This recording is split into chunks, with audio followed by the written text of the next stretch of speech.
Waheshimiwa, tunaendelea. Wizara ya Maliasili na Utalii, nimuite Mheshimiwa Francis Kumba Ndulane, mbunge wa Kilwa Kaskazini, aulize swali lake. Je, serikali ina mkakati gani wa kuvifanya vivutio vya mapango ya Nangoma na Maingo, Likolongomba na Nampombo kuwa na tija kwa taifa? Waziri Mheshimiwa Danstan Kitandula.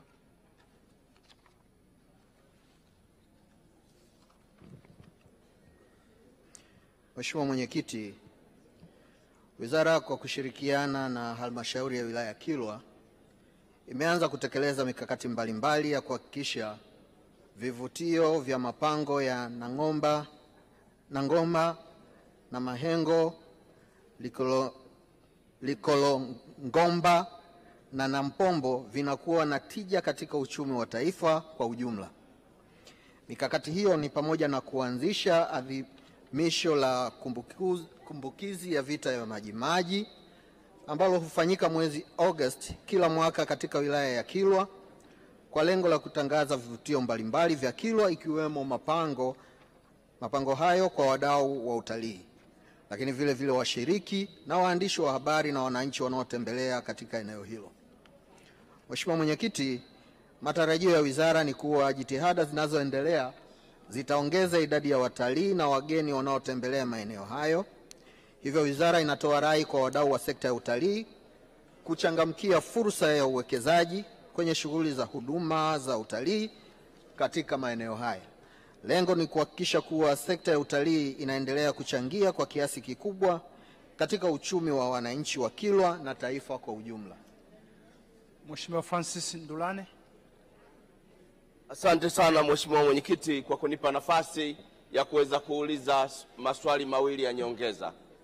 Awali ya yote nipende kutoa shukrani zangu za dhati kwa Rais wetu mpendwa Dr. Samia Suluhu Hassan kwa kuongeza kwa kiasi kubwa tija katika sekta yetu ya utalii, ikiwemo kutoa GN ya kumbukizi za vita vya Majimaji kwa mnara wa Majimaji pale Nandete kupitia GN namba 166 na GN namba 163 ambayo inatambua hayo mapango mawili ambayo yameelezwa kwenye swali lako. Lakini pia tumepata boti ambayo imeongeza watalii maradufu kule ukanda wa pwani wa Kilwa. Swali langu la kwanza ni kwamba mwaka jana wakati wa maadhimisho ya vita vya Majimaji, serikali iliahidi kwamba itajenga jengo la makumbusho pale Nandete na kujenga ngazi kushukia katika pango la Nangoma. Je, mkakati huu umefikia wapi? Jambo la pili au swali la pili ni kwamba bado kuna maeneo mbalimbali ya vivutio vya Majimaji hayajaendelezwa na kupatiwa GN. Kwa mfano, kule alikokuwa anaishi Jemadari Kinjeketile Ngwale ambaye alikuwa ni mwanafalsafa na mhamasishaji wa vita ile.